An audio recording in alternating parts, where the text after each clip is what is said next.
अगर आप किसी कंपटीशन एग्ज़ाम की तैयारी कर रहे हैं या फिर आप एक स्कूल स्टूडेंट हैं, सो हमें जो सबसे बड़ी प्रॉब्लम एक फ़ेस करनी पड़ती है वो ये है कि हम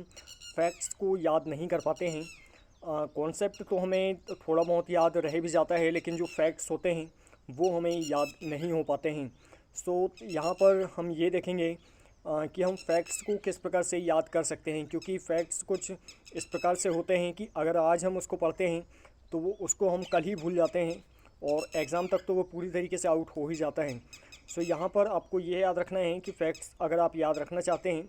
तो सबसे पहले तो आपको ये करना है कि आप जो भी टॉपिक पढ़ते हैं उसमें से जो भी इम्पोर्टेंट फैक्ट्स होते हैं उनको आप एक अलग नोटबुक में नोट डाउन कर लें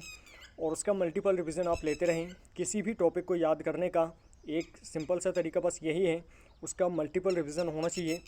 स्पेशली फैक्ट्स के लिए। अगर आप कोई भी टॉपिक पढ़ रहे हैं, अगर उसका कॉन्सेप्ट आप याद रखते हैं तो वो आपको थोड़ा सा इजीली याद रह जाता है, लेकिन अगर आप फैक्ट्स पढ़ते हैं तो वो आपके दिमाग से आउट हो जाते हैं। सो अगर आप फैक्ट्स याद रखना चाहते हैं तो उसका मल्टीपल रिवीजन आप लेते रहें। एक शॉर्ट नोट्स आप तैयार कर लें जिसमें आप सिर्फ इम्पोर्टेंट फैक्ट्स ही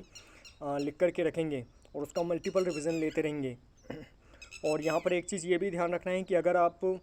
कोई फैक्ट्स अगर पढ़ते हैं और सपोज़ कि आप उसका रिवीजन लेना भूल गए हैं, सो प्रीलिम्स में या फिर जब भी आप कोई एग्ज़ाम देते हैं, ग्रुप डी लेवल का एग्ज़ाम या कोई भी फैक्चुअल एग्ज़ाम जो भी होते हैं, अगर आप वो एग्ज़ाम देते हैं, सो अगर आपने कोई फैक्ट्स कभी पढ़ा है तो उसका आंसर आपको ऑटोमेटिकली माइंड में क्लिक हो जाएगा और ऑटोमेटिकली जो भी ऑप्शंस वहाँ पर सामने रहेंगे उसको देख के हमें माइंड में क्लिक